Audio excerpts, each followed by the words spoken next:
And good evening and welcome to a very, very special out of season Icecast Live. My name is Shane Chebsey and I am your host this evening. I am alone other than I am surrounded by guests, but I do not have a co-host or a tech help. So it's just me. So apologies in advance for anything that runs a little bit slow because it's all down to me. But I have a wonderful array of guests with me tonight who I will be introducing to you very shortly. I'm really excited about it because we're talking about something a little bit different tonight. Usually we get on artists and we talk about their books and we plug their books, and we're still going to do a little bit of that. But we're going to have a conversation about AI art. Lots of you might have seen it in social media, on Twitter, and even in the news about how some people think this is a major thing that's happening with AI art because the standard of the art has improved so much compared to what it used to be. So we're going to have a conversation about it. I've got some artists who use some of the software, who've worked in it. And there's different opinions as well in the group, and hopefully there's different opinions out there. Feel free to join in. Feel free to make your comments. I will be watching the comments. If they're rude or inflammatory, I won't show them. So just warning you now, keep it polite, because I know this is like a big subject for a lot of people. But please do join in if you have questions for our guests or for me, or just suggestions for things to talk about. We're open to that. So without any further ado, because we have got a limited amount of time, I'm going to play the intro and then we'll be back with the guests.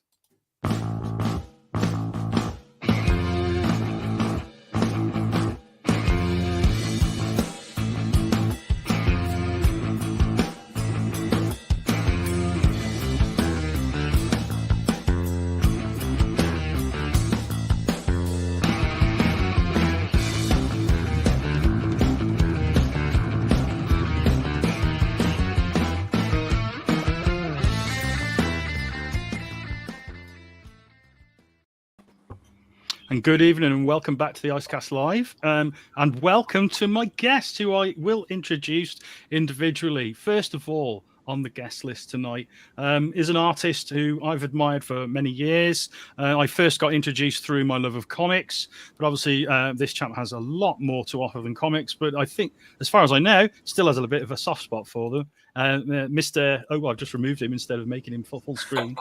That was clever, wasn't it? What a great start. Mr. Dave McKean. Hello, Dave. How you doing? Hi. Nice to meet you online. Likewise. Yeah, thank you very much for coming onto the show. First of all, I just wanted to say, well done on the new book. Congratulations. I see that it's come out on pre-order and it's sold out, I believe, almost instantly. Hey. Almost. We were kind of swamped with orders, so I've just paused it to get on top of that, and then I have a few copies left that I'll put back on the site. Cool. So you fulfilling these orders yourself? Are you publishing this book yourself?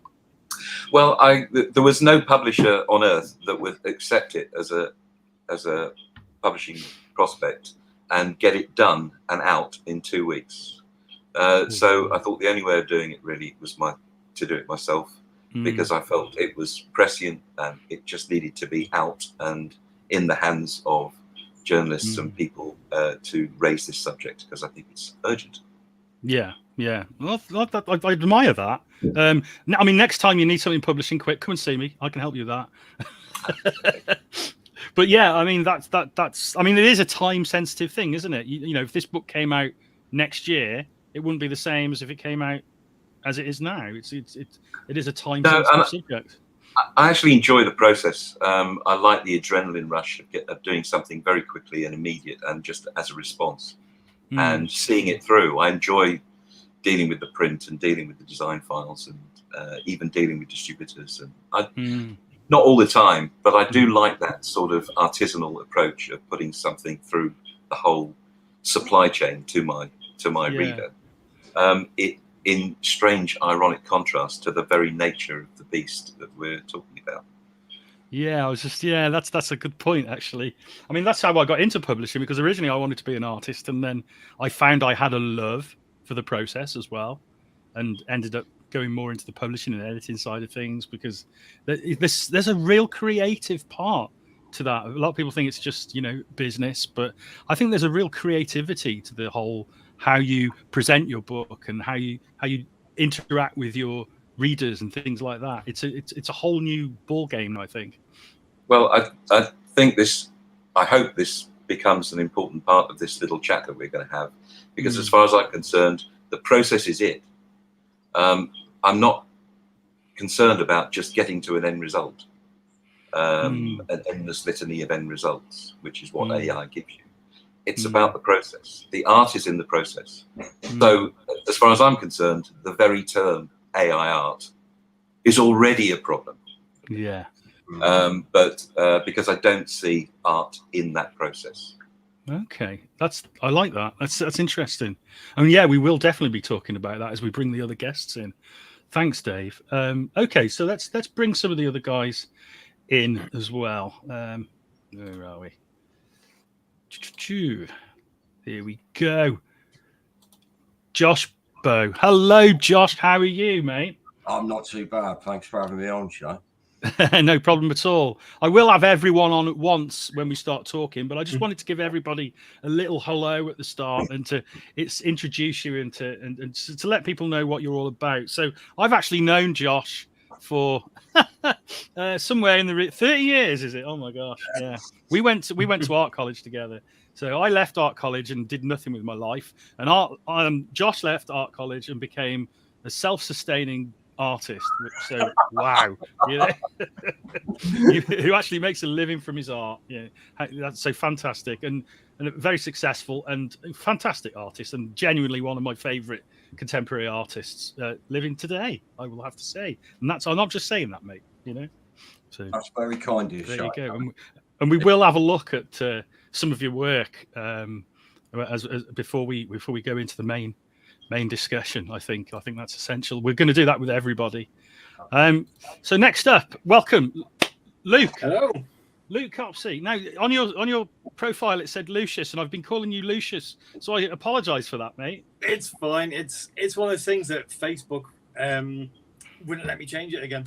It's been that for about 10 or so years now. Yeah. And I suppose I could write to them, but I've just left it. You just stick with it now, right? Yeah. So you're actually you're using this software, aren't you, to produce work? Yeah. Am I right? Yeah. It's it's an experiment, to be perfectly honest. It's not. I mean, I know we'll get into it. It is not an end product. It is definitely. It's very much something that I'm sort of experimenting with, sort of panelizing artwork, and actually seeing if we can get any sort of sequential work out of it. Yeah, because that is another aspect altogether, isn't it? Yes, I mean, producing images but producing sequential images is because that's very prescriptive.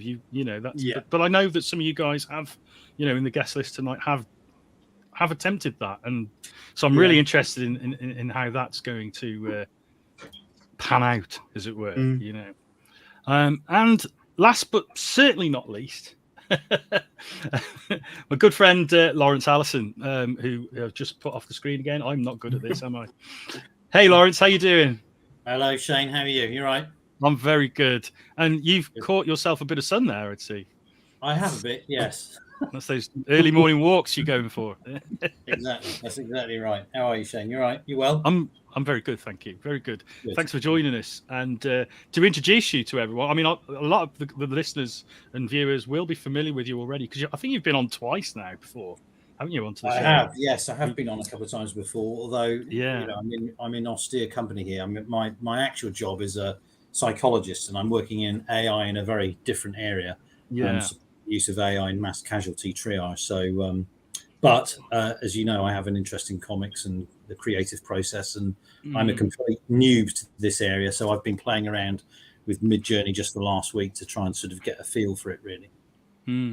I think a lot of us are in that boat. I mean, I'm very unfamiliar with it myself, so I'm sort of acting as the audience, if you like, and I'm going to be asking lots of questions for you guys to get more sort of information about how it works and what the process is. But thank you, Laurence, for coming on. I really appreciate it. No problem, Shane. Thank you. So we've got a little slideshow that I'm going to put up, which is going to guide us through, because we've got to get through a lot tonight. So, first of all, thank you to everybody for coming on. I'm going to introduce some of Josh's work. Now, Josh, if you want to talk about this work as we go through it, and not all of this work is produced with software, is it? A lot of this is hands-on stuff that you're doing. It's all hand. I cut everything. They're basically, I think what I've given you is all collage work, but everything is hand done. That one's using a template where I sort of construct a, how would I put it, like a contour map of the face that I build from my reference points. And then the only bit of computer that I do use is that I get somebody to cut the contour map with a laser cutter so I can construct the I painted, there's about 17 different paintings of the same thing that I then recompose. You'll see that more clear. That's a sort of internalized one. I think that's apophenia too. Right. That's a self-portrait. Now I regret. I thought it was. I thought there was a likeness there. Yeah. Now this one I really like. Like, you shared some of the process of this with me when you were doing it, but I don't think I've actually seen this version of it. How did this come about? Because this looks like a digital piece of work, doesn't it? But it obviously isn't. It's not. No, the whole thing's hand done. And that one's basically ink and biro pen over the top of it, or a lot of gel point. It's part of a huge project I've got going. I've basically got to construct 25 ostensibly similar but not the same versions of that image that I'm sort of playing. It's very difficult for me to describe it in word terms this show, but there's an effect that's happened in the earlier stages of what I do with these portraits that has an effect on it, sort of inverts perspective, and what I'm trying to do is flatten that effect out, which sounds completely abstract without the reference point. This is moving in that direction, but it's been going on for about, I would say, about 2 years. You produced a lot of work on this. I mean, I remember you showing me in your studio, you know, an incredible amount of paintings producing these images. And I mean, as Dave was saying earlier on, you know, for you, the process is a huge part of it, isn't it? I mean, you were learning as you were working, I would imagine, on this. Oh, look, I could not concur more with. I mean, I have no experience really, even with the likes of Procreate. Virtually everything I do is hands-on, but I could not concur more with Dave. The process, as far as I'm concerned, the older I get, I'm 50 now nearly, and I'm becoming more and more aware of how subconscious the process is. I don't really know. Like, I know what I want to do within the image, but I don't really know what I'm doing at that point that I'm doing it. It's, you know, it's very, you know, a lot of things occur to me after I think an image is finished, and you sort of find new ways back into the image that, you know, upon reflection, make you aware of what it is that you're doing, but and you couldn't talk it out in a articulated sense with words. It's got to be worked out visually, and that's the process. I think if you take the process out, it's a bit like what David Hockney says about taking the hand out of the image making process when Edward Maybridge starts with the chemical plate process. It's a very simple thing, and there's a hell of a lot of nuance to what we do by hand. I mean, for me anyway, I can't speak for anyone else, but well, that's why we've got more people on here, not just you, mate. But I'm going to just flip through the rest of these images that you sent me kindly. I mean, I love this. This is stunning. That's the inversion of perspective that, like, I don't know where. I mean, it's a bit. I'm no photographer. You might be able to tell, but if you can see, it sort of makes more sense because of the compression of perspective. That what you're looking at in the second or on the left-hand third of that image is actually about 1.5 meters in length, but because of the effect of an oblique angle, it compresses the information in, and it becomes more readable as for me anyway, as an image there than it does the actual what's coming into the foreground, the the sort of breaking down of it's the same portrait, but you can see the deconstruction of it more clearly in detail. That's what I'm trying to work on with the other one that was previous, the couple of previous images. And thank you for that, Josh. Cheers. Laurence, you're next, mate. So you've very kindly sent me some images as well. We're going to talk a little bit here about what you're working on at the moment, which is a comic book called Hedrick, which I'm actually publishing, and with Dave Hitchcock, who is a traditional artist.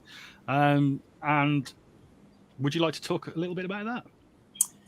Yeah, well, I mean, I found it quite interesting, sort of playing on Midjourney. I mean, I'm no artist. I mean, it's slightly embarrassed to be in everyone else's company here, being a psychologist. I sort of dabble, but I started on pen and paper and ink, and in that way. And then people who encouraged me, we've got to start using the iPad. And I went to a really simple electronic program called ZenBrush, which I found a nightmare. I could barely log on to it. And then my son tried to encourage me to get into Procreate, which I also found totally confusing. And then the thought of getting onto some AI system was also confusing. But I mean, all of it's been interesting. I guess a couple of things that I want to say from my background as a psychologist, where AI plays a role, at least in these critical incidents I do, it's to do with replacing things that are dirty, dull, dangerous, or dear. You know, anything that AI can use to replace those problematic issues is where I sit in my normal world. But from playing with Midjourney, here are my observations for what they're worth. You can get an image like this, which looks sort of quite juicy and may look on the face of it pretty impressive. But to produce that image, it probably took me about 20 minutes. So, you know, as Dave said, the question is there much process in this AI? You know, I'm not sure. I think when you hand over to Luke in a minute, I think he would argue that there is, and that's an interesting part of the debate. But certainly without any real talent, you can produce a relatively interesting image. So I mean, I'm using it at present to do a Kickstarter, and the truth is, you know, I'm working with Dave Hitchcock. I've actually got a Dave Hitchcock T-shirt on to up the original artist work there. You know, Dave describes himself as an old-fashioned artist, and you know, I think that's wonderful that he is. But in producing the Kickstarter that I want to produce, in order to be able to pay Dave a decent page rate for what he's producing, it is easier for me to have other supplementary material that I can produce. Because I'm producing 4 stories, 2 are comic strips, 2 are text-based strips that I'm writing, but I need illustrators for. And it would either be not producing it at all or producing something which is, you know, 50% of this or more is the story, right? So it's 2 text-based things that will have some supplementary illustrations like these. You can just run through the next ones if you want, Shane. Sure. You know, I think do enough to assist the story, which to me is the main part of what I want to produce. And, you know, I think what will be nice about the Kickstarter is it will have 2 traditional artists. It will have Matt Soph, who works digitally, and a couple of these AI support sort of tools with it. So, I mean, I found it a really interesting process. And actually, when I was writing Whalermen, I wanted to construct images that looked rough. What you tend to find on Midjourney is super hyper realistic, glossy sort of stuff. And I was kind of interested in how rough and ready I could make some of these images for this particular strip. But as much as anything else, and I certainly don't want to hog the airtime, for me, what I found fascinating about it is the capacity to enable me to tell a story and a narrative rather than just produce images. So I think there is an interesting process in there, but yes, it doesn't have the same craft, the same effort, the same sort of endurance level or skill that you might see in some of David's work. But like I say, I think when you move over to Luke, he would argue, and I find some favor in his argument that there are processes that can be brought to bear because it is very cognitive. It's deeply cognitive, and actually horrifically addictive. You know, I need to have a bit of a play with this. And then my wife was saying, "How much longer are you going to be on this?" I mean, that's interesting when you say it's addictive, because often things with addictive qualities can have massive impact on society, can't they? As in historically, that has been evident. Yeah, well, look, I mean, you know, there's obviously lots of people on there that are just playing with it, and actually that's fair enough. I mean, I saw a lot of trolling of people that had, we're not particularly artistic. We're not particularly in the craft or the process, but playing on Mid-Journey. And, I saw some images this morning where they were producing images of Harry Potter, which they just enjoyed producing. And then horrific trolling sort of occurred because they dared to post these images. And I thought it was outrageous. It's okay for it to be a play tool, and it's okay for it to be a narrative tool. The reality is it's here. It isn't going to go away. And therefore, we need to think about how it's managed and how it's integrated and what place it can play and what place it doesn't play and what the limitations of it are, what the ethics of it are. And, of course, I'm very sympathetic to this idea that it may replace some part of artistry in the same way that the loom did or CGI did or anything else did. But I do wonder whether it is the threat that people are anxious that it may be. Yeah. Well, that's what we're going to, that's one of the things we're definitely going to be talking about. So, Luke, welcome. Thank you very much again for coming on. We're going to talk about your art for a little minute. This mostly is produced with I think AI software, Is it 5 or 6 that are AI and then 2 that were mine? Okay, well, that's interesting. From the ground up. So the previous one was that one, that was just me mucking about, is using sort of pulp 70s novel robot AI kind of, it just prompts like that. I usually use sort of keywords like sort of highly detailed and technical, and I've just played. This was just me mucking about with it, to be honest. Within the first couple of days of getting hold of it. I must admit that when people tell me their prompt words, I can't help but try and sort of read something into that.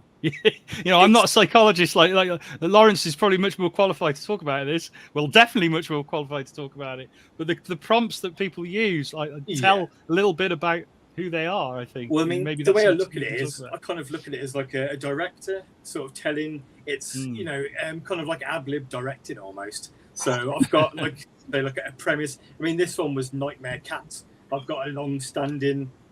I used to have night terrors, still do occasionally, about cats. Don't know where it came from, but I just had it. So that was naturally my instinct, was to go towards seeing if it could produce. It didn't produce anything like my nightmare, but it was just interesting to see what it would process. It's a very subjective word, isn't it? Nightmare. Everybody's nightmare is individual. So, if somebody gives a prompt, the same words, it's not going to produce the same image, though, is it? No, it's not. I mean, and also what I found is aspect ratio changes the images quite a lot. So really? this is one of mine. That's mine for the ground up. Right.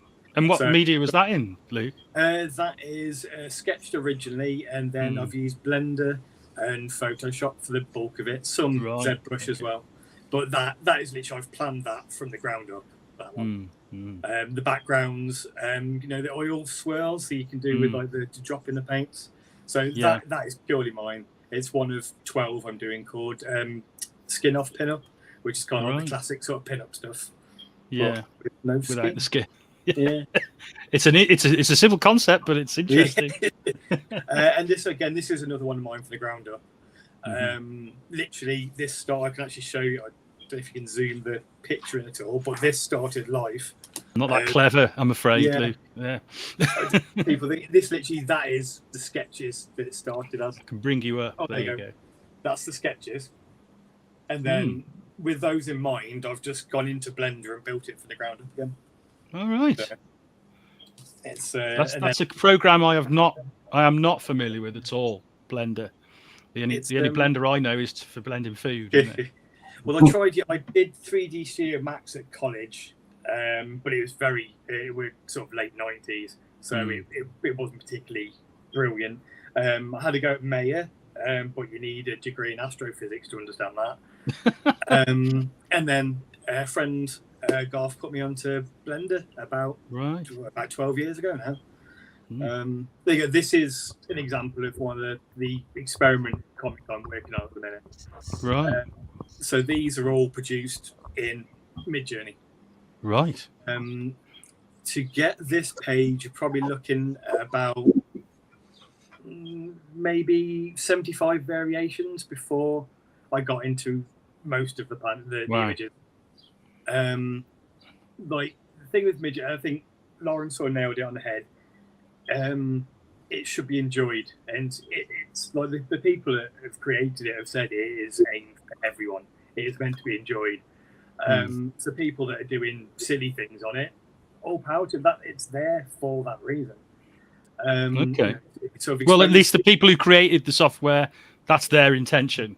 That isn't always the same as what it ends up being, is it? That's the thing. Very true, but with these from creations. the get-go, they've from the get-go like banned words in, so you can't do sort of violence, you can't do pornography and things like that. Because, I mean, that's unfortunately human nature is the first thing a lot of people try and turn to. I mean,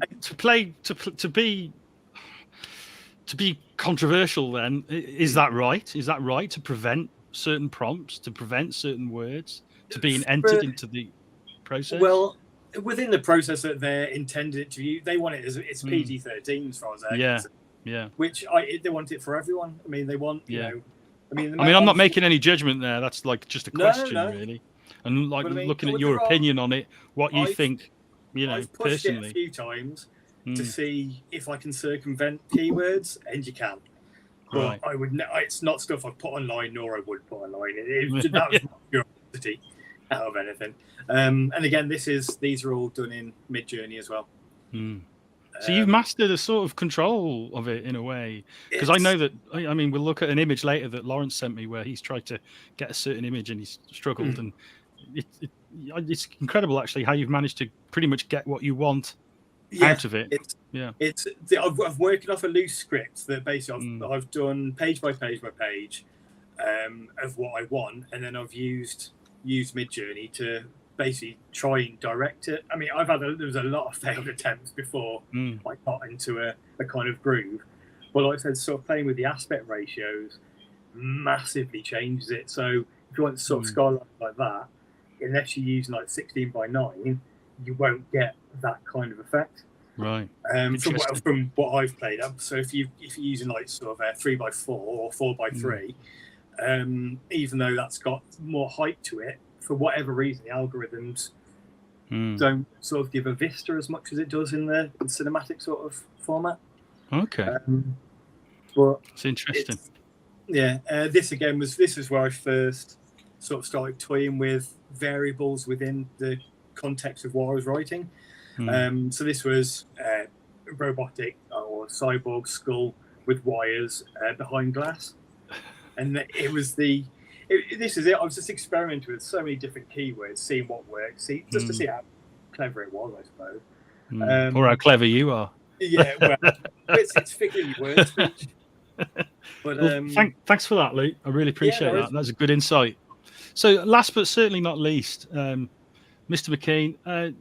Again, congratulations on the book. What was your motivation then? You've hinted at it already, but what was your motivation for creating this book? Can I ask? I had some friends online who were starting to post images made in Midjourney, and I was curious as to what they were. Looked into the process and sort of very quickly understood the nature of it, and was just totally appalled, really. So this is like an extended panic attack. So I spent a day, feeling that, clearly a huge chunk of what I do, commercial art, I would say, where the end result is all that's really necessary, a book cover or an album cover or something. As far as I can see, that's dead, completely dead.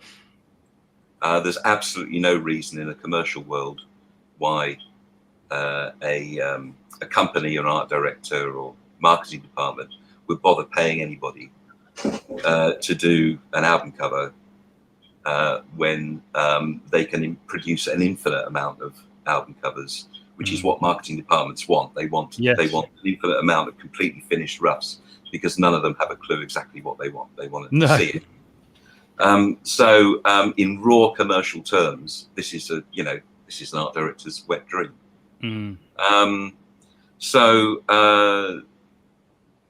I was looking at it, immediately, just from my perspective, but what it meant to me personally, because that's the immediate hit that it gives you. And then, sort of very quickly, I was much more concerned about what this meant in much broader terms. And whenever I talk to anybody about it, it very quickly came back to basic definition of terms. What do you mean by art? What do you mean by creativity? What do you mean by sentience? What is good for society? What are the things that bind society? I'm interested in the psychologist's view. What is the mental health aspect to creativity? I'm very interested in mental health at the moment. I've been reading Heavy Light, which is a book by Horatio Clare, who's had a lot of mental issues over the years, and looked into the way mental illness is traditionally diagnosed. Usually with a term, you are suffering from this, and this comes with a pill. You take the pill, and I can tick you off my list. Yeah. There is a revolution now happening, or a civil war, I should say, happening within the psychotherapy world, as far as I know, where much more concern about the person's holistic nature, who they are, where they are in their lives, what are their worries, what are their concerns, and the diagnosis is much more along the lines of exercise, get out in the fresh air, walk, and creativity is crucial, because an awful lot of mental health appears to be about loss of control, and reducing your place in the world and feeling like you don't make a difference and you can't. You have no control over you have no volition. Whereas when you're creating something, you do. In that moment, you create that thing and you have control over it. Now, as far as I'm concerned, that is creativity. The process of making something. I actually don't care what the end result is. I don't give a damn what that is. I care about the process of making it and what you learn, how you challenge yourself in the making of it, and how you grow as a person. And then the art in it, as far as I'm concerned, is not just coming up with an infinite amount of stuff. As far as I'm concerned, Midjourney and these AI things produce, quite simply, an infinite amount of stuff. Yeah. That's how I would define it. They are just the end result, basically. There's an endless series of end results. And each one is as meaningless as the last one. There's no intent. And yes, let's be controversial. We're going to have a good conversation tonight. I'm gonna plant my flag. And to be honest, this was the point of making the book. Really, it was to plant the flag and to start a conversation, because this is all too new for me or anybody really to reach any conclusions. And I'm trying to see 5-10 years in the future here where we're going with this. I'm not really concerned about where we are now. I'm certainly not concerned about the technical limitations now. They'll be solved. Yeah, they always are, aren't they? They always are. Yeah. Because the tech evangelists will chase down the issues, and without ever asking why we're doing this, they will just answer the how and what questions. Yeah. Yeah. So there we go. The book is in 3 parts. The first 2 are just exercises to learn how to learn about it, see what it would do, have a bit of fun with it, ask it some questions, and get a feeling for how the algorithms work, get a feeling for what its qualities were, what it was good at and what it was not so good at, where its weaknesses were. Then the third part of the book, I go out for a walk every morning as well, and I usually take a problem with me. And this time I took the AI with me, and I went for a very long walk with a little recorder and chatted away to myself, asking it questions about its future, the ethical side of the questions that it raises. As far as I'm concerned, immediately the ethical question of ripping the DNA out of other artists' work by typing in their names into Midjourney, which I think is a big problem. That is a major issue, isn't it? Yeah. And then a much further ethical question, which is about the veracity of the image and how those images can be used to support fake news, whatever you want to do in the future. Yeah. And what works for still images now will work for moving pictures in 5 years' time. Of course, that's always the projection, isn't it? Yeah. So that's the world we're heading into. I agree, it's here. We can't put the bloody thing back in the bottle. We can't disinvent it, much as I wish we could. So we have to deal with it in some way. And this book, as far as I'm concerned, was just my attempt to plant a flag, to say nobody else is going to think about the future here. The politicians are not. They're too busy dealing with the stuff they've got already that's falling apart. They're certainly not paying attention to this. The tech evangelists are not going to deal with it because they are religious evangelists. They're not thinking about the negative side. Everything they do is by nature positive. So other people will have to. And so I was interested in starting up those conversations. Well, I think everyone thanks you for that. Yeah. I doubt it, frankly. Except for those who disagree with you. Oh, and very quickly, I should also say, I'm very aware that I'm just become a moaning person in these chats. But very aware that people are just having fun with it and typing in words, and then they're not creative in their lives generally. No. And this is just fun. And they're seeing these images come up. Fine, it's fine. Have your fun. It's absolutely fine. I have nothing against that. I also have nothing against people who are, as it's been pointed out to me, are, for example, disabled and unable to paint or do any traditional creative things, and have found this to be enjoyable and enabling. Fantastic. Like any technology, there will be fantastic benefits. Yeah. But like every technology that we've seen, and we can all name them in the last 20 years, that get released on us like a virus with no forethought. The decisions are made behind closed doors with no visible debate out in the world. And then it's released, and then we'll just pick up the pieces 10 years down the line. Yeah. By then, damage is done. Yeah, they've made their money. That's all they care about, isn't it, really? And they've disrupted. I mean, it's a kind of a religious belief in this idea of disruption. And the idea of disruption is obviously a long historical precedence. But I think the difference is the time that it's taking. And many previous disruptions, and there have been many over the centuries, but they've had a kind of evolutionary effect. We've had a bit of time to evolve ourselves into the holes that it leaves in our society. Whereas I think this one is just a sledgehammer pushing through it to a fundamental degree. Yeah. The very nature of creativity and what that means to us as a binding force in society. The very nature of art and what that means as a way of seeing through other people's eyes their experiences, their actual experiences in the process of creativity. Yeah, I think these are big parts of the glue that binds us together as a society. Yeah, those are the questions I was interested in bringing up. I mean, you've totally foreseen the questions that were going to be asked, I think, Dave. So I think these are the pertinent things on people's minds, and I think the fact that we're all asking the same questions says a lot. It's how important it is that we do ask these questions. So, I mean, I have formed some questions, but I think we've all talked about it a little bit already. But I wanted to go through each of the guests to get your take on these two questions, and don't be afraid to sort of repeat what anyone else says, and don't be afraid to disagree. I think it's really important that we get through this, and if we need to debate it, then I think that would be really good. There are lots of questions on the chat. The way we're going to do it this time, folks, is if you stay with us, I'm going to go through the chat questions at the end if we've got enough time.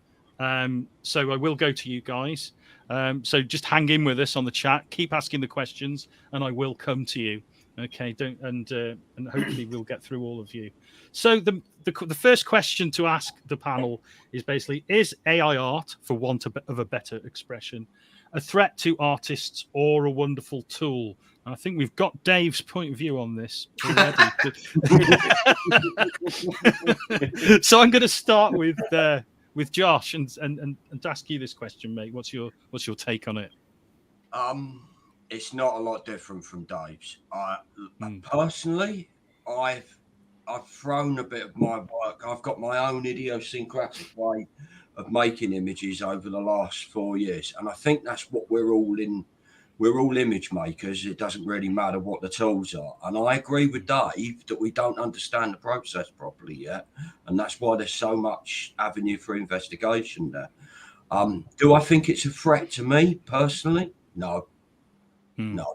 But do I think that Why is it not a threat to you? Well, explain because that. I've given my images to people to see if they can come up with word prompts to create what it is that I'm creating with my images, and without they can't do it. Well, that's true, but for example, if a company is looking to create an image, they're never going to see your image, are they? They're never going to find that image if all they're doing is putting prompts into a software. Do you know what I mean? That doesn't affect my creativity, though, Shane. No, I'm still going to make the images. Now, are they more dilute now in what was a stream that is now just a raging torrent of, as Dave said, it's infinite. It's sluice gates for images, and I think there's some wonderful points being made there about people with disabilities. I'm not interested in telling anybody how to create at all in the slightest. It's I don't take it as a threat. I think commercially, Dave, I bow to everybody else's experience here. It's not really my field, but I can see how this is a colossal commercial threat, because as Dave has pointed out, you're only going to give this to the middle management, and they're just going to be, well, why am I paying someone whatever to create these images when I can put in a 6-word prompt, or pay someone, or bots? That's what's going to be the next thing with it. You'll have a sequence of bots that just word prompt it, and there you go. It's you've got a ubiquitous images from the same word prompts. My question for it is on a technical level, I don't see any insight into how images are being. This is nothing new in terms of how it's composing an image. I see a lot of the same problem that I knew would become, well, not new, but I had a hunch would become an issue with digital photography, that people think that their imaginations are like cameras. And they're not. They're not. They're simply not. I'm not telling you how your imagination is, but I've not met anyone yet who's got a purely eidetic memory. You don't. When I think of a place, it's disparate and arbitrary, and the imagery slowly forms, and then I can go off down different channels with it. I don't think my mind's eye is nothing like a single lens camera. Yeah, our eyes and our brains are not cameras, are they? That's the thing. And it's not. Yeah. It's a poor. Hockney goes into this quite a bit with his investigations over the last 20, 30 years with lenses, and what he's got to say on that is entirely pertinent now. He was up in Bridlington about 10 years ago, and he made I think it's about a 10-15 minute film, and he's got a rig, and it's 3x3 cameras. The 3 on the top row look up above the horizon line, but left aspect, right aspect, and central aspect. In the center, they do the same, except center aspect to the right, center aspect to the, and center aspect dead on, and then at the bottom, same but inverted as above. And what you get is, he puts it all into one frame, but what you get is the same pathway from nine different perspectives. And the point that he makes to Andrew Marr in the documentary, that I came across this kind of thinking, is that this is much more like the mind's eye. It's surely the purpose of higher and higher definition imagery is not to just keep stretching one image across one time frame, which is what you do when you stretch across one frame. You need to. We're at the point now where we can compound that. I find that personally more creative, and I haven't seen any of this AI. Now, could be my naivety. It's not something I'm massively researched on, but I've seen nothing about multiple dimensions or different takes on time or cubism. I mean, I'm fascinated to see what it would do with it, but I think that Hockney's onto something. That we're coming to the end of not having the hand in the image making process of photography. Yeah. And now this is a completely different ball game now. The hand's coming back into it with the software, and it's a wonderful tool. I think it's poorly named. I don't buy that it's AI at all. Well, it's not true AI. I think we can all agree that it's not. That will change. That's going to happen. But that could be that could be a different issue, couldn't it? Well, thanks for that, Josh. Would anyone like to come in before I go to Luke? Would anyone like to comment on what Josh has said there? Anyone disagree or have an input on it? Sure. No. Yeah, go, Dave. Yes. I'm sorry. I'm frantically making notes here. I was just going to say that the commercial artist is the easiest, is the low-hanging fruit here. He or she will be the first to go, no sweat. But when it comes down to physical image making, you've got a bit more time. But the idea that AI won't affect everybody, I think, is naive. And I think by the time an AI unit is fixed up with a robot arm, it will be painting and creating things as easily and as well as anybody else. And if you're looking for your own images out there, it will be sampled and replicated and with an infinite amount of variations without any trouble. I think all the technical limitations that you can think of right now that apply now will not apply. Yeah. They'll be chased down. And you think that applies to the idea of copyright as well? Do you think that will be easily circumvented? Well, I think the copyright will go. I mean, I think what we're heading towards here is think of the position of the artist in society, the creative person in society. Yeah. And they're valued because they can do something unusual and excellent. I hope you hope, and it's inspiring, isn't it? It inspires others to try. Others. Yes. It provides sort of benchmarks of the way we understand each other and the way we can talk to each other about what's going on in society. This is what we look to, great storytellers for, those central creative people. And it is, I'm afraid it is hierarchical. Those people inspire many, many more people. And those people inspire many, many more people. Yeah. But that idea of the importance of the ability to create is a hugely binding factor in the way we've arranged society. Now, we can destroy that. Okay, if that's what we're going to do, okay. But I'd just like to make sure that we're all okay with that. Are we all aware that it's happening and we're all okay with it? Yeah. And what we're heading towards is a sort of totally, with everybody being able to do everything, which is what we're heading towards. Yeah. A lot of this is sort of we're heading towards a kind of completely individuated, isolated mass of everybody being able to do everything.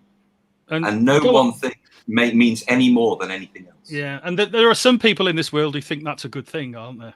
Absolutely. Some people would say it's the democratization of creativity. Yeah. Again, my experience is that everybody who talks about the democratization of something is essentially trying to make money out of it, or just destroying it. Really, just trying to.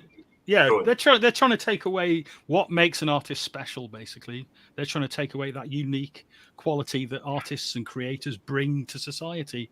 Yeah, and I don't want it to, I mean, obviously, it's bound to sound like protectionism. I'm desperately trying to hang on to my career here. It is obviously, bound to sound like that, and that is obviously part of it.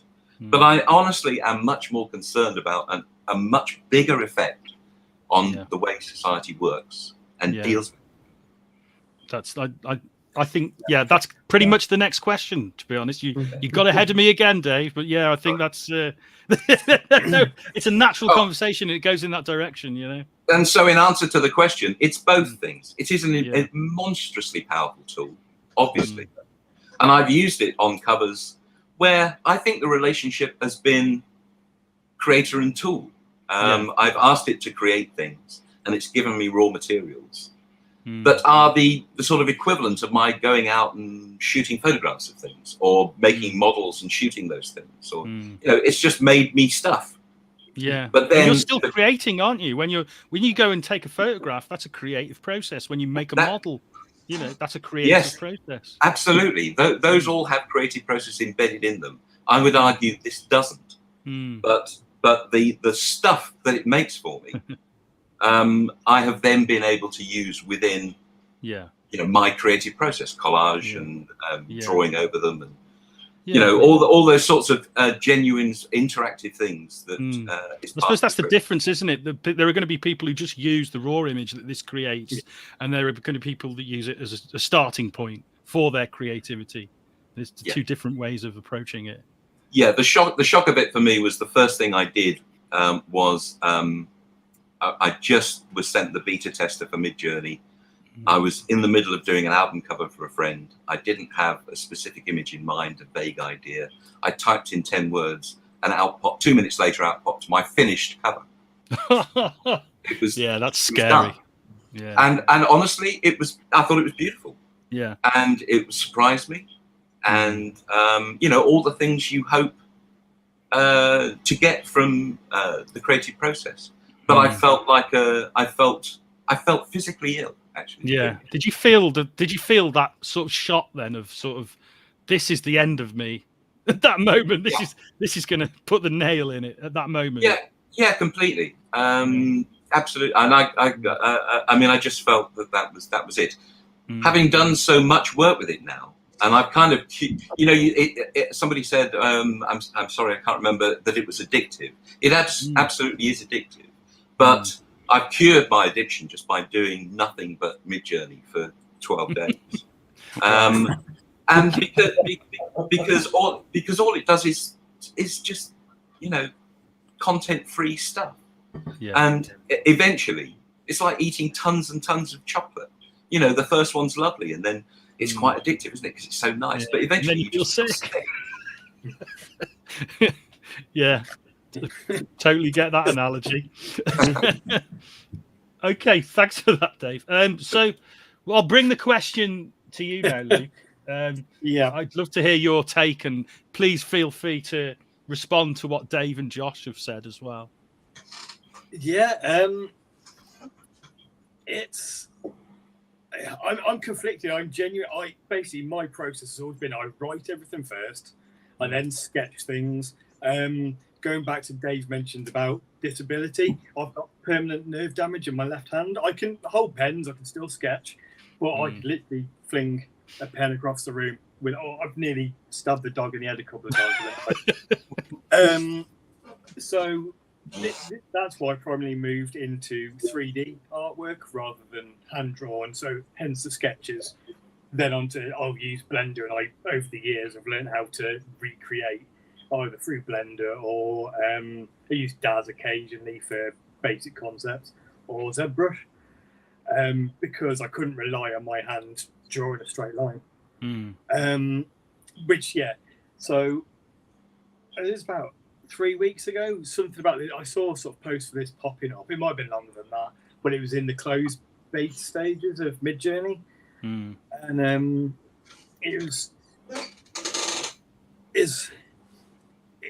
I am conflicted with it. It's a fantastic, fun tool to use for people to have fun with, which has been pointed out. But I saw it as quite a good concepting piece as well. I want to say that all the artwork I've put together will actually have traditional art over the top of it as well. Or I'm building, I'm building pieces, which, like for example, I'm actually doing mixed media stuff. Right. That would be based alongside the sort of the blueprints I'm creating from the script I've wrote, but using Midjourney to essentially concept it.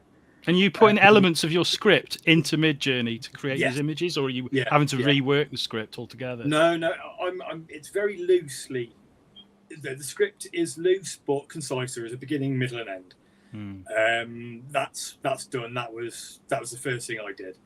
And then I've basically used Midjourney to see if I can get sequential work, not necessarily, not at all finished pieces. I wouldn't put this. It doesn't fit. It's been brought before. So, do you think? Sorry to interrupt you, Luke, because I want to get onto the question. So, you're saying it's a great tool.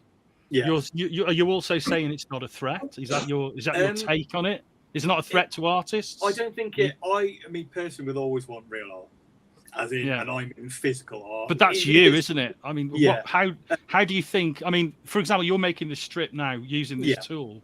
Yeah. What's to stop anyone else without your artistic ability doing that? Well, nothing. But at the same time, I think that's, as much as it's a bad thing, it's not. It's the copyright issue. It's whether people are going to rip off other people's work directly. I don't see. Are going to, aren't they? I would argue. Well, this is it. Yeah, that's it. That's the real blurred line of it all. It's. I don't. If you're traditionally good at what you're doing and you've got a good eye for what you're doing, I don't think it's a threat. No. So you think that I've heard this argument, and I think it has some weight. But so your take is basically, then correct me if I'm wrong, that if you have an artist's eye, you are going to produce better work with this material, with this software, than someone without an artist's eye. Is that what you're saying? Is it? Oh well, no, because I mean, I've seen like on the Midjourney forum on Facebook, there are people that have never made comic books or strips in their life, and now using this to do it. Yeah. So we to sort of chastise them for doing something that they've wanted to do but haven't had the ability, or I mean, can we sort of let them do it in essence but without ripping other people off? Well, you can't stop people from doing it. I don't think that's but I think ripping people off is you don't want them doing that. Exactly. No, that's my biggest issue with it, to be honest, is the ability to use other people's work directly. I mean, doing sort of like the stuff I've done backgrounds and occasional characters. You can't do characters for Toffee if you want. If you wanted a consistent single character, it's impossible. Yeah, but as Dave pointed out earlier, I think it was, those problems will be solved. At some point you're going to be able to put any character name in. They're going to be able to produce it. Spider-Man swinging through the streets at 10 p.m. and you'll get that. That's going to happen. It's not that far off, is it? It's an unfortunate inevitability on it. It's what people do with it after that. If you're doing it for fun online, it's bad in essence because you're using someone else. But I mean, if it's a 12-year-old kid that will then go on to decide they want to learn how to do it, or someone that deconstructs it. I mean, how I learned using Photoshop and a lot of the mixed media stuff was actually looking at other people's work and deconstructing it and trying to figure out for myself how it was done. I mean, I know with digital, with Midjourney, that isn't the case because it's flat. But there are people like myself that will look at it. I look at it from sort of outside the box. It's kind of a third person, if you will. But I don't think he'll take over. And this one comic I'm doing is the only one I'm currently planning on using Midjourney for. It is purely an experiment for my own entertainment, in essence. But it's a minefield. Well, I really appreciate your take on it, mate. I really do. Would anyone like to come back to Luke on that before I go to Laurence? No? Me again, sorry. Go on, Dave. I mean, it's already been decided in a court in America that AI stuff cannot be copyrighted. What is the use of copyright now?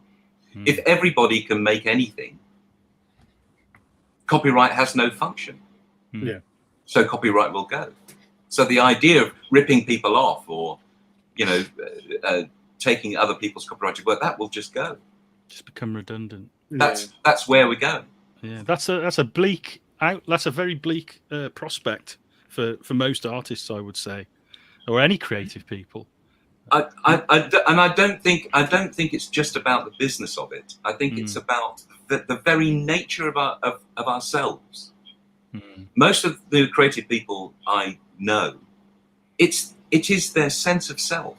It is the reason why you get out of bed in the morning. Yes, they may love their families and these other important things, but for you yourself personally, the thing that is you at the very core of you, certainly that's how I feel about it. Creativity is my God, is the thing that is absolutely it defines me.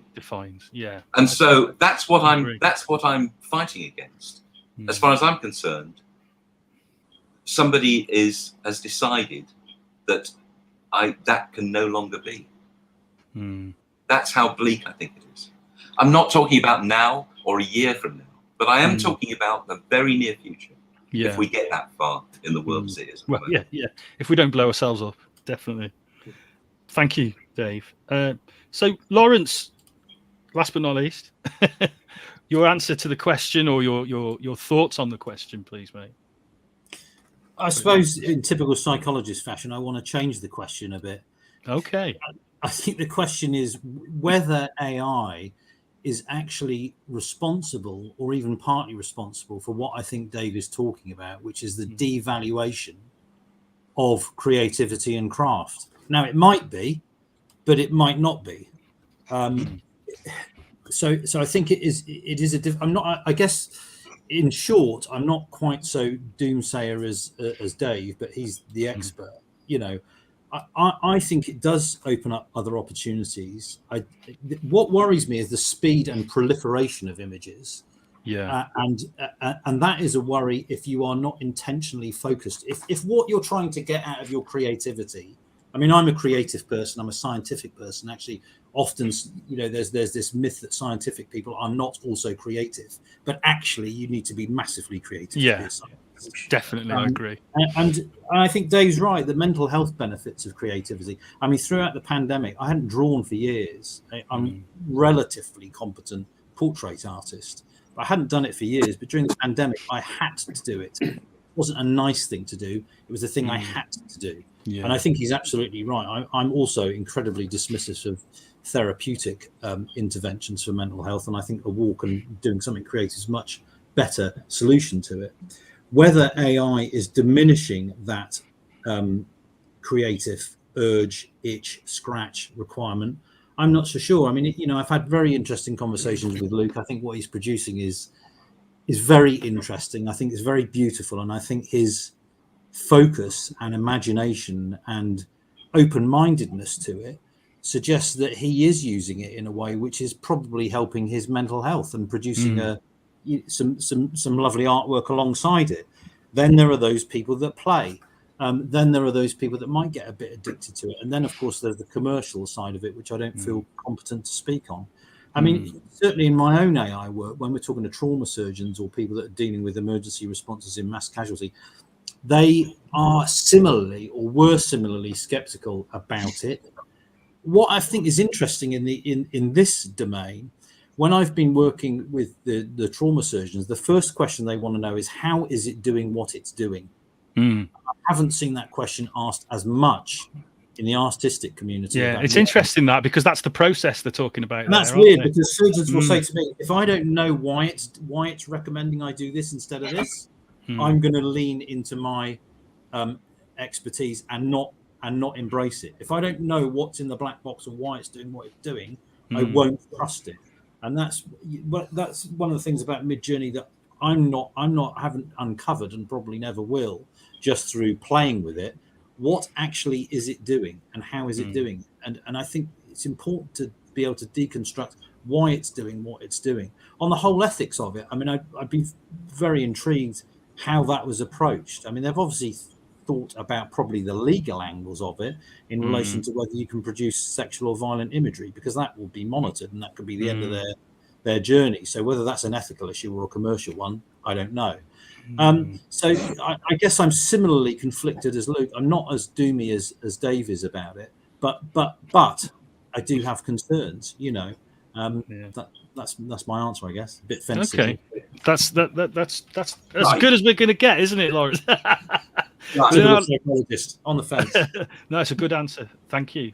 There needs to be. There's no clarification of process here on either side, is there? You know, there's no clarification of what the human process. We're just talking these amorphous terms of what creativity is. None of us really know what that is. It's very well. That might be the difference. That's a really good point, Josh. That might be the reason why. I mean, so if I'm talking to a trauma surgeon, they will say, I'm going to take this leg off, and the reason I'm going to do that is X, Y, and Z. Or I'm tagging these people in this way because I see pallor, I see disorientation, and I see that the gunshot wound's gone in through here. And they will be able to tell you. But what you're saying is really interesting, Josh, because that process of construction is more opaque to artists seemingly. So maybe that's why they're not asking the question of how Midjourney's doing it, because an artist can't necessarily articulate the process. Exactly. I mean, what happens if somebody wants to recreate? I mean, what happens to a fence without copyright? You're going to get some really interesting. I mean, what happens to the next Egon Schiele or Egon Schiele, however you want to pronounce it? If somebody gets, like, people were offended by his work 100 years ago, what's going to?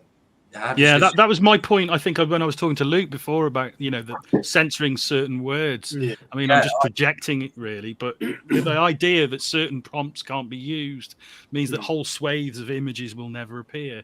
But that's probably a commercial or legal entity, because if you're going to put in actor's name as child with nothing on, you're gone. That's the end of Midjourney. Right? I don't think any of us will disagree with that one. I don't think that, you know, so I don't think that's necessarily a censorship thing in terms of image production. It's a sensible suggestion, because, you know, that is going to be a problem commercially for an organization that indecent images potentially. It always goes to that, doesn't it? That's the thing. It always goes to the commercial concern as opposed to the artistic concern. And that will go. That will go. That's just Midjourney now protecting their position as a going company. Yeah. Obviously, the next person will see the gap in the market as being able to allow you to do any amount of violence and pornography. Yeah. Obviously, it will go. That's you know. There'd be a higher paid subscription. Yeah, you make a good point there, Dave. Okay, so the next question on the slide, which we have already approached, but I just wanted to get in there. Where are we? There we are. What are the implications of AI art to the wider perception of art in society, which we have obviously talked about? I just wanted to know if anyone wanted to pick up on what Laurence was saying there. No, we all good. We all good. So we touched on this a little bit, but I just wanted some sort of further thoughts on it, really. If I start with you, Josh, as you're first on my screen, what are your thoughts on this question? I struggle with my own perception of what art is, let alone speak for anybody else for it. I think that's the whole point of having art, is you can't figure it out. I think the term, I agree that Dave is, me and Luke had a discussion earlier in the week. I think Laurence, what's going to happen in 5 years with these packages? And Luke I think he made a very good case for, you know, Unreal Engine. Yeah. I mean, God knows what's gonna. I personally, I think that Dave is absolute. I think that we're only just beginning to see how. I mean, I probably for myself as well as an individual, but like art is, for me, is very tied to what the concept of an individual is. It's beyond words.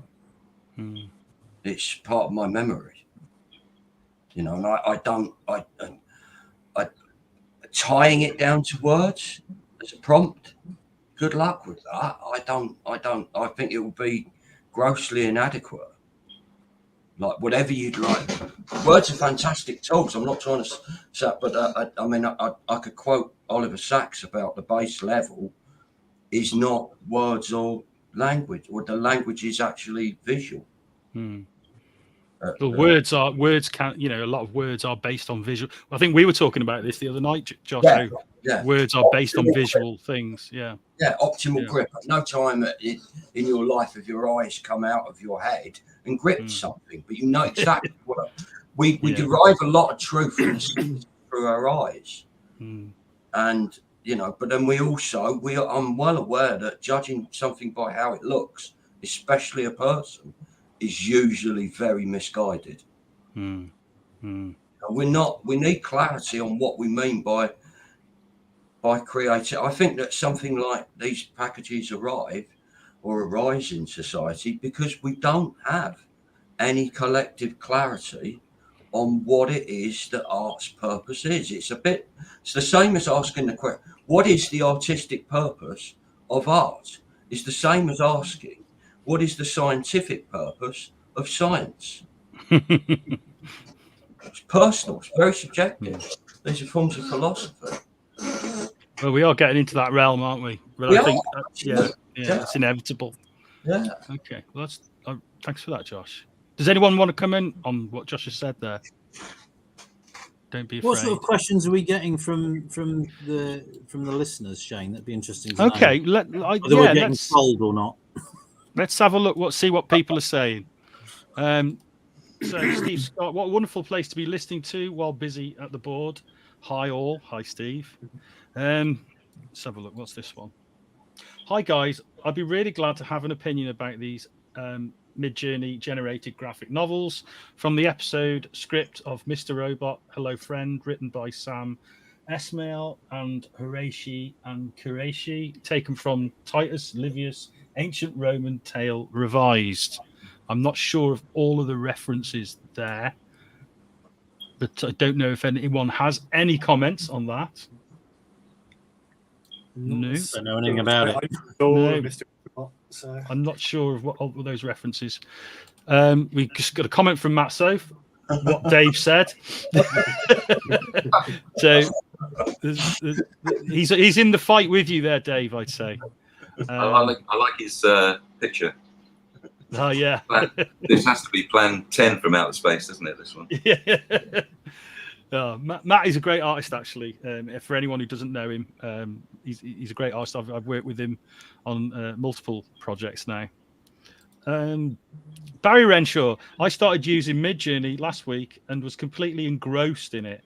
I found it useful for iteration for some environmental designs, but I'm concerned about how these images are created, whose artwork is being consumed by it in doing so, and how that will affect ownership of images in the future.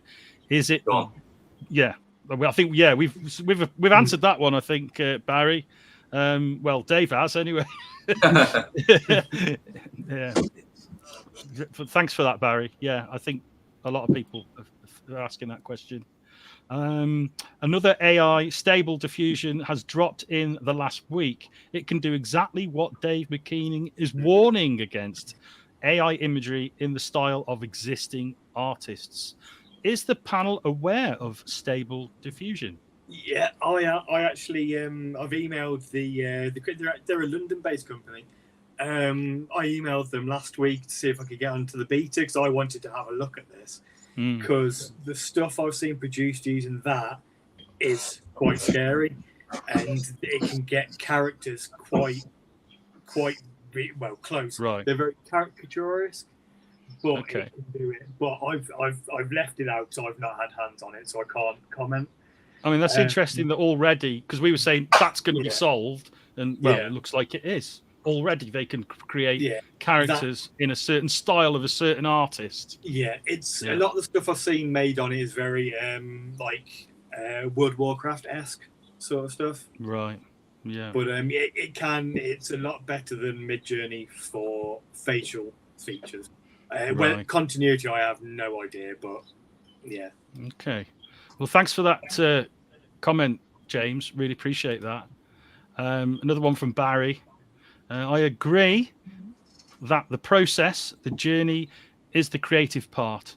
But I think the problem with AI art is that it isn't individual. Art is unique to the person creating it, their life and experiences and skills. But AI art can be some output by any number of people or bots. There is too much instant gratification without consideration and therefore worth of its creation. Thank you, Barry. I think there are some members of the panel who probably agree with you. Would anyone like to comment on Barry's comment there? Well, again, I mean, to my mind, it depends how you're using it. Yes, you can produce an image that looks pretty spectacular that you wouldn't be able to craft yourself. But I mean, if you're constructing a story, a narrative, or you're much more mindful about it, there is some process. You are selecting certain images and not others. And particularly if I think Luke used this term before, if you're sort of operating as a director and you have a particular narrative to tell, you can use it as a collaborative tool that you have to think through. You are being creative and thinking the selection of these characters works for me and these ones don't. And sometimes it presents a happy accident that you didn't think you wanted the character to look like, but now on consideration, you might lean into that character. So I think it depends on how you're using it. If you're just, button mashing terms and you're getting a huge proliferation of images over and over and over again, then it is mindless. But, I have found myself having to think through what I'm doing and think through the end point. I mean, for my purposes, I'm using it as a sort of short novella, and I'm using a certain selection of images to inform that storyline.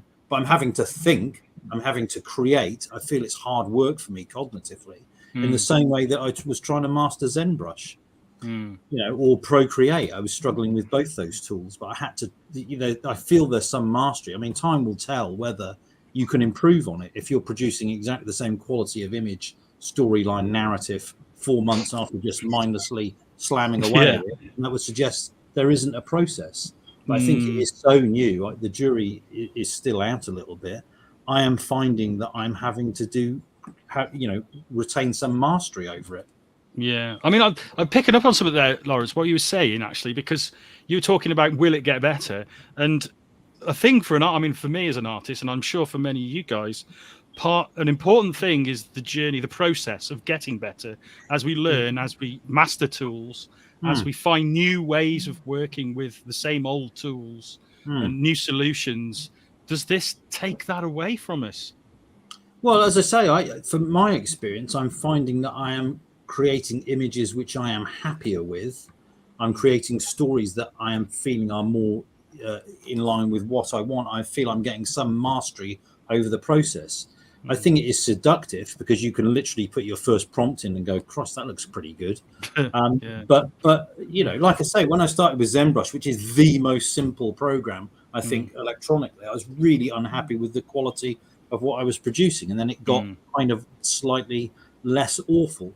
I think time will tell whether with this, what my experience of using it, is it because, Dave's experience seems to have been he spent 12 days on it and then was just like eating too many chocolates. Yeah. What I want to know is whether in a month's time I'm finding it useful and I'm finding my way of navigating it is different. Now, if it isn't, and I'm just getting the same thing out of it, then that would suggest it's not a process that I'm gaining some autonomy over. And this is the other interesting point I think David alluded to, which I think is key. People need that sense of autonomy, and that it's then the images aren't just being forced down their throat by button mashing, but they're actually bringing something to it, that it is a collaboration, that's an intentional teleological endpoint with a narrative, a creation, something new into the world that they're creating. I'm hoping to create something with it which will move people, not just through the images, but through the story that I'm constructing with the tool. That's how I want to use it. So I'm finding it effortful. I'm finding it not just tap, tap, tap, tap, tap. I like that image. I don't like that one. You're giving something back, basically. I feel I'm collaborating with it in the same, not the exact same way. I mean, I work with David Hitchcock, for Christ's sake. You can get a more pen and paper. Dave's massively underrated, old-fashioned artist. I love him to bits. He's my favourite person to work with. But I'm not enjoying this process. I am finding it interesting, cognitively, creatively. It is stimulating me. It isn't just addictive in a kind of button mashing way. I'm pleased with the image. I'm frustrated with it. I'm wrestling with it. I'm playing with it. I'm confused by it. I'm ambiguous about it. And that is interesting me. Yeah. That's excellent. That's interesting, Laurence, because I think a big part of the creative process, just personally, is error. Yeah. And struggle.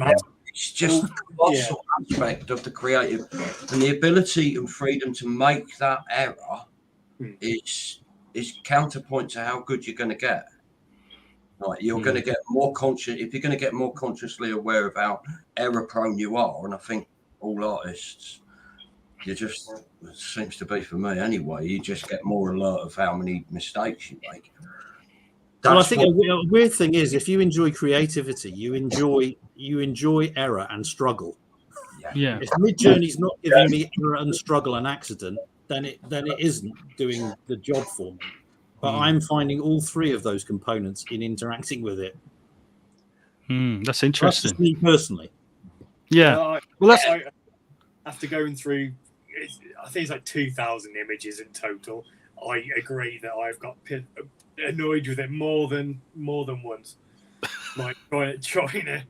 One day it might be bothered that you're annoyed with it. But well, this is the question. Like, is it going to start sulking with me because I haven't used a certain answer you back? Yeah. Tell you your prompts aren't any good. Yeah. Well, that's the thing. Well, I mean, just one other point on that AI. You know, what we're trying to do with I don't want to take the argument away from this. But our AI that we're looking at for emergency services has to be innovative. There has to be a creative part to it. We're not just going for a sort of Turing machine that's going to replace some of these wonderful people that we've been working with. And it shouldn't be a sort of, you know, it should be part of the team. If it's going to be used, it should be part of the team. It should be part of the team. It's not a replacement for those people, and nor should it ever be. Yeah. You know, and I do worry, as Dave does, about the diminishment of value placed on creativity. That really worries me, actually. A sort of in society. I mean, that was my question. Really, it was sort of like, how will people perceive the value of art as well in society? Well, I think it's been diminishing for a long time, but I guess is AI part of the problem or part of the solution? I'm not sure. It's definitely necessarily part of the problem. Well, I mean, I did a convention in Wales this weekend, just gone, and I brought it up with people like that were coming and stopping and looking at like my own work on what their thoughts on this were, and I had some examples to show people. And apart from the artists that came and had a look at it were fascinated and not particularly worried because they're traditional sort of pen paper artists, but the general public, to put it politely, couldn't give a monkey's how it was made. They just actually liked the. You've hit the nail on the head there. Which I think is where I am very much.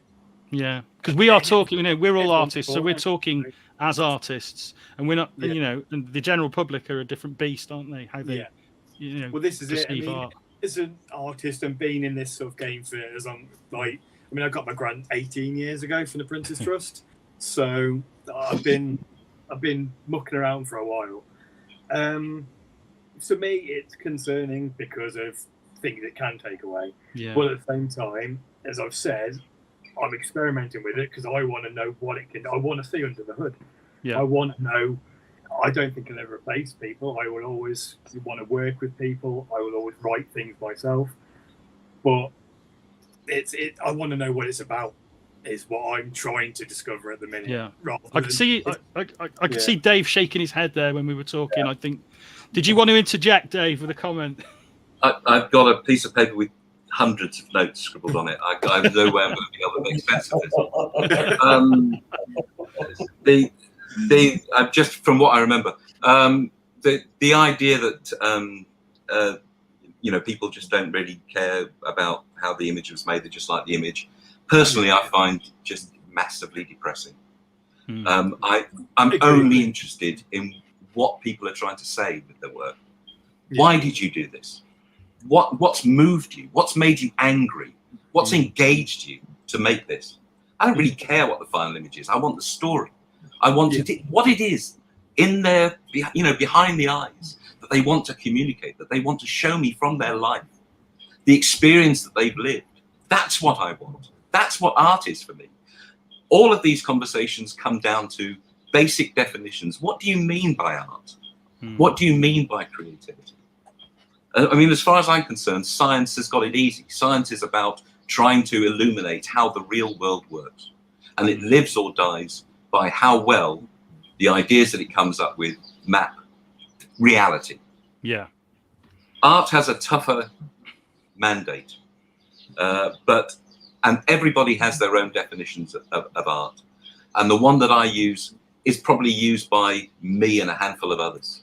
So it's functionally useless because, art is a completely personal thing to a large degree.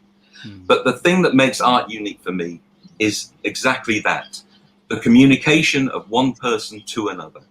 The ability to see through somebody else's eyes, their life in their creativity. The AI is, as far as I'm concerned, AI is as close to creativity. We've been talking a lot about going for a walk on this trip, which is a lovely metaphor. But as far as I'm concerned, it would be getting out the car at the beginning of the walk and teleporting to the place that you want to end. That's a very eloquent way of putting it, Dave. Yeah. I have not got fit.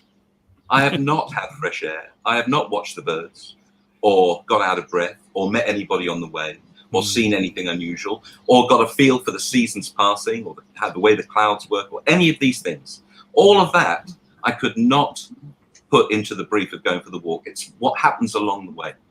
It's real life. And I would suggest that any frustration caused by working with AI at the moment, and God knows I've had it as well, is simply about the technical limitations of it. All of that will be ironed out. So don't fret about that. The other thing is, I feel we've got two lessons that we should have learnt from already from the last 50 years. In the last 20 years, the digital revolution has happened in music in a much lighter way than this. There isn't a program that if you just think of a saxophone solo, you get one. There isn't that. No. There is auto-tune. I've worked with auto-tune. You do actually have to be able to sing to use it and get close to a performance. And then it can tweak that and get it perfect for recording. That's not the same as this. No. Never has there been a gap so big between the sheer lazy nothing going in, a handful of words, or one word, and this huge sophistication of the end result. So what's happened to the music industry? Ask your musician friends how they feel about the music industry now. It's utterly hollowed out. Yeah, I can speak for that because I'm in a band, and there we go. Yeah, it's the other lesson. I'm sorry, I'm going on, but one last thing. Please do. The other lesson is the art world. Now, the art world made a massive choice to get behind Marcel Duchamp's idea that anything an artist does is by definition art. Now, somebody could have stood up and said, hang on, that's ridiculous. That's obviously ridiculous. Does everything a dentist do is obviously dentistry because they've got a business card with dentist written on it? Obviously not. They could have at least challenged that. And to be fair, Duchamp put his urinal in a gallery to prove how absurd the idea was, not to try and claim that it was a great idea. But it's been taken up. And we're now at the end result of that train of thought, where many, I would say, complete hucksters just get other people to make their stuff for them, and supported by money, and a gallery system that can only see the power in their hands rather than the artist's hands, and a lot of money at the end of the table. That's what we've ended up with in the current conversation of art. Now, there are lots of great artists around who are bucking that and doing great work. There are a lot of people who work in conceptual art and have something to say and have found a way to maneuver, navigate that world to their advantage. But the essential argument is, I would say, the same. It's hollowed out people's feeling about what art means. They look at it in a white room and it's completely bewildering. They have to get somebody to explain what it is because it has no intrinsic content that comes across. I mean, this was a conscious decision made, and I feel there's a lesson there to be learned. Whether we choose to learn it or choose to respond to it and apply it to AI. Fine, that's up to us. That's how our society will develop in the 10, 20, 50 years in the future. I'm just saying we need to be conscious of it. Yeah. Thank you for that, Dave. That was, I mean, there's a lot of passion in there, and and I admire that. Yeah. I admire your passion, and you've put your stake in the ground, and I respect that. Thank you very much for that. Before I go back to the questions and before we end the show, because we have gone over quite a bit, thank you guys for sticking with it, because it's been a great conversation, and I'm very grateful that you've taken the time. And would anyone like to come back on Dave on any of the things you said there? Feel free. I mean, Dave, I think it's great that you've got a strong view, and that actually we're having this discussion. I think it is a really important debate. It would be easy to just chase down the sort of AI in the science realm and not be looking at the artistic side. And I really do think it's an important debate to have. You can't just let it run off. You can't not discuss the ethics of it. You can't not consider what societal impact it may have. I don't 100% agree with you, but that's fine. At least we're having this discussion. I mean, these debates, Christ, it's difficult enough to have these debates when we're talking about mass casualty triage and the ethics of it. So is it any wonder that we're not discussing it in art? So I think that is a really important discussion, and that we've started this debate off. And, even if it gets passionate or a bit divisive, that's okay. It's at least being discussed, because no one else really is. That's the important thing, isn't it? I'd also say, my comments are in the spirit of a contract. For a contract, nobody worries about things going well. We'll be fine. A contract is there to cover the stuff that can go wrong. And so, amen to that. If I've been involved in the world of people not anticipating the worst over and over and over again, exactly. And not being unable to consider the worst case scenario is a really bad prospect. You have to go to that place of thinking, what is the worst thing that could happen? I think that is absolutely right. And I think we don't do that enough in at all. It's often swept, and that's just as not in art. That's just in general. We are very averse to that, aren't we? So I'm going to go to the last few comments, and then I'll come to you guys for any closing comments. So I've got another one from Steve Scott. Hi, Steve. I remember people using Poser and SketchUp to create the breakdowns, if you will, to produce comics to bypass using an artist for budget reasons. Never looked at as good, but they tried it. Okay. What else is he saying? Great conversation, guys. I will be sharing this once it's all a wrap. Thanks for another good one, Shane. You're welcome, Steve. Anytime, mate. And last comment, I think we've got a couple. From Cy Chinook. Hi, Cy. Do we, as comic buyers, have any way that we can influence the future of art in comics, i.e. boycott products that are completely AI produced? I don't think that will be an option, to be honest, Cy. Will you be able to tell? Will they have to say? It's an interesting proposition. I don't know if anyone wants to comment on that one. I actually I've had an argument with a friend over a similar sort of topic. He asked me how the hell is he meant to, for the future of my work, how the hell is he meant to recognise something that's done through AI, or if I've built it from the ground up from using Blender and things like that, 3D software. It's one I couldn't really answer apart from saying I can, obviously with my ground up work, I've got everything to prove it as it existed. Yeah. I've got all the inner workings of it all. Like, that will be available. I mean, and if that's something that I had to prove to show that I'd actually built it, then I've got no issues doing it.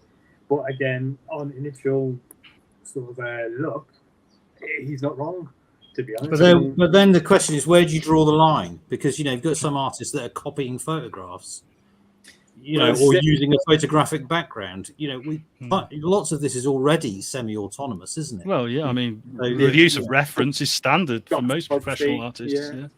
Yeah. Yeah. I mean, most concept artists photo bash, so. But we mostly take our own photographs, though. Well, So agreed, but it's it's all taken from reference. Yeah. Okay. James Young. Sorry, did someone speak? Yeah, I'm sorry. I was just chipped in. I still think it's fundamentally different. Yes. It's in a different category, I think. Yeah. I think there are. Yeah, definitely. I'd agree there. James Young, I fear that we are all, creatives or not, headed towards a future of being unpaid content creators for technological monopolies. Yeah. What am I doing now? I'm not getting paid for this. You're probably right there. Matt Soph, I really feel that this isn't earned in any way. Everything I personally create is the sum total of 44 years. I picked up a pencil at age 2, of dedication, effort, and training. He goes on to say, it's the same for every one of us, and this is the way it should be. Is all that effort now rendered meaningless? I don't think so. No. Go on, Josh. I don't think it. I mean, I absolutely. I know Matt, and I get. I think we discussed this a week or so ago, but I don't think it renders it meaningless. But I think it's a necessary conversation because we've never clarified what art is. No wonder AI is doing this. It's a mirror to our own. Like it's a. I absolutely. I mean, I don't think Dave is being doom and gloom. I think he's nail on the head. Yeah. I do worry, but I mean, there's a selfish part of me thinking, which is probably delusional, but that's part of me being an artist. So, is that I can get the escape capsule. I can get out of this, and I don't want anyone to. I agree with. In some context, I think that Matt's. The reason I think I've got an escape capsule is because I've spent 50 years trying to paint and draw and become very aware of how difficult that is, and translating what it is my mind's eye kind of sees. And it's going to keep coming down to this process until we get clarification on the process. And I don't understand how we can ask AI to clarify the process when we can't clarify the process to AI. It seems like a mirror, like a two-way mirror stuck in the middle of. I'm not surprised that it's come to this point. I think some of the stuff you said about Duchamp. I've got artist friends of mine who are like this. One's particularly sticking in my head at the moment, an old art tutor of mine. He's a massive, and I do think that there is some truth in the artist being the art. Do I think that's wide open to exploitation? Hitler was a failed artist. And on that note, so I've got one more comment, and then I think we'll wrap it up. Oh, go on, Dave. I've got one more comment. Sorry. I realise that on reflection, this can sound like art is exclusive. It should just be for we artists, we trained artists who sweated in our garrets and put in the time. Being creative is already totally democratic. Anybody can be creative. Anybody can play piano, can pick up a pencil, write something. It is totally democratic. It's wide open. You don't have to be part of a club. You don't have to pay subscription fees to some tech company in San Francisco. You can just do it yourself. The point is, if you want to be any good at it, it takes some work. It's putting in the work is where you find yourself, find your soul, and that is what you. Well, and that's what this is taking away. Right, one at a time. Sorry, Luke, I think you were speaking. No, mate. No, who was talking? I was talking, and I think Josh was talking. Josh, you go first, mate. Go on then, Josh. No one should be deprived of what Dave's just said. That's absolutely counterpoint. Yeah, it's really important that is. You shouldn't. I wouldn't. I taught a course on gel plate printing last weekend, And at the end of it, I was talking to the woman that organised it, because it came up in the conversation that one of the women she did a really good print. And I talked to her about possibly doing a course in portraits rather than landscapes. And she said she wouldn't do it because she was told in her A level, getting on for 60 years ago, that she would never be a good portrait artist. Oh. And that's appalling. I would never do that. It's for you to find out. Yeah. Bloody hell. That's yeah. Well, I think we've all probably got horror stories from art schools, and you should encounter that to some extent too. Yeah. It's part of the battle, isn't it? Overcoming those people. Laurence, go on, mate. Sorry. Well, Josh has just reminded me of some of the negative things I was told at art school. That I was, I was a big Bolland fan when I was younger, as you know, and because I was trying to replicate his sort of style, I was very fussy and fastidious. And my art, you must free up. You must free up. I hate the way you draw. Why are you drawing these stupid, trivial comics? And that put me right off art school. So, which is partly why I became a psychologist. But I think Matt's point speaks to this issue of craft and art, and I think it is really important to acknowledge that craft, the effort, the skill, the technical ability, and the labor that goes into creating something and learning how to draw. I would worry about that disappearing, but I don't know. I'd be interested to know whether Dave thinks those skills, those craft skills, are diminishing. I'm not expert enough to know, but is that your view, Dave, that the art schools are not teaching craft, or there's less attention on the craft, the learning of a skill?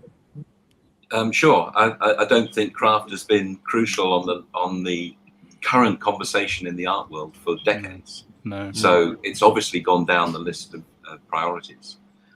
Interestingly, I had completely the opposite experience. I too went to art school. I had a very, very fussy, finicky, realistic technique, and I just wanted to be left alone to do that. And my drawing teacher also said, try just loosening up, try this, try that. He took my piece of paper off me and gave it to somebody else to finish. He said I had to wash it off halfway through and start again. And what it did, it challenged me and made me just look out into the world. I was totally focused on my little thing that I wanted to do. And he made me just look out, open my eyes and look out. And absolutely made me. That's what art school needs to do. I had a great experience at art school. What a great art teacher. We all, and I think we've probably all got experiences like that one as well in the mix. I had a teacher like that who I remember I was doing a really detailed drawing and she came and she just like splashed some paint on it, and I was upset. I was mortified. I go, "What have you done to my drawing?" She goes, "Right, carry on now. See what you can do with that." That's the point. The end result is not it's not about the end result. It's about the process. Yeah, and that was probably the day I learned that. To be honest, I was only young, but she taught me a lot. Yeah, so I'm very grateful. At the time, I was angry, but I learned a lot from that process, and we all need teachers like that who allow us to do that. So one last comment from the crowd. What Dave said. There we go, from Steve. So that's a great way to end the show, I think. I mean, we could have gone on about this infinitely. I think we touched on some things. I think there are things we probably need to talk to about in more detail and get to the nuts and bolts. But I really do think we've had a worthwhile conversation tonight. And I'm so grateful to each and every one of you for coming along and passing on your thoughts to us, and for everyone who commented as well from the audience. Thank you very much for your comments. Closing comments then, guys, to finish the show. Luke, what's your closing thought? Oh, I feel deflated. Thank you. Josh, what's your closing thought? Go out there and experience art. I like that. Laurence? Do it your own way. End of. What you've got to say it. It doesn't matter how you say it. Say it. Yeah. Thank you. And Dave? God. I think, as I usually do, but this has absolutely focused me now. I occasionally go to art schools and do talks and talk to students. And it's always tricky to manage that relationship, and I always learn a lot from them, and they're always asking me for, you know, what advice would you give for aspiring, wants to go into the creative world. Right now, it's incredibly hard to know what to say to that generation of young faces looking at me. But I think it's absolutely focused me down to, I was never bothered about technique that much. I was never so bothered about the end result. I'm interested in why. So from now on, I'm absolutely, for myself, I'm going to be concentrating on why work. Why am I doing this? And whenever anybody shows me their portfolio or shows me their work, I only want to know why they did it. Thank you. That is an excellent end to the show. Thank you, guys. I can't express really how grateful I am for tonight. It's been a fantastic show. It really has. It's probably one of the best shows I've ever done. So thank you so much. I hope you all have a great evening, and I will see you. Go for a walk as well. Every morning. Go for a walk, guys. Thanks, Sean. Good night, all. Thanks, Thomas. Cool.